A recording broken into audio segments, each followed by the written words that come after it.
Voy Nojgül, bak kapıksız ne oldu? Adaş bu detlen sana demek kim gideyim ben kara. Ne Sen oldu en da? yakın dostum Ne sen oldu? tepere kara yerim. Bek açığım keldir git bas kara. Ha. Oy akşam hiç yok. Telefon arsam almaydı, telefon arsam almaydı. Biz balı götürmüş kocuğum koç izlep yürüdüm demeysen onu. Ve adaş hem de Allah'ınlarında oturan kalgandan bırakıdım da koygan Ulan bulamadım emmes sana. onun işi adaş. Ya öyle kırçır oynaşmaydı. Ya öyle işi karışmadı ya. Balı bir kısmemedi ya öyle retleşmemedi kara. Otağın tamaksın pırıldı. Bek öş buldum cumu. Voy adaş hem de cıkarlar aşındak senin eran cık adamlardan yakşı adaş. Neyini erlerin yakşı cuma onda Adaş dikkatlendi. açta deysə sizlərin aldığınladığı yaxşı, ondan talalığı yaxşı. Bir öy kırpağa qılıqlarını gördüm mesela. Hey yakınım ya, şundaq tağın ağırdan getdən qıdğan boqaldı qara. O yılıq gün uruşqan to. Meni gelinmişə sıqatı qara.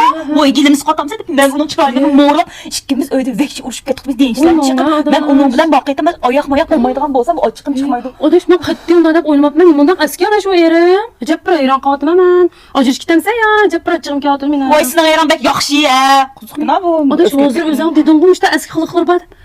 Nim bat eski qılıq olsa sizin ayranınızın obdan bilməz qilişmaydı anlığan biz. Quzğuna. Özün işte değilse ben bunda değil koymaysa diyene. Ben ajrashib özüm dəyməkçi mitim. Sendeki tertipler yok şu ellerin aksine.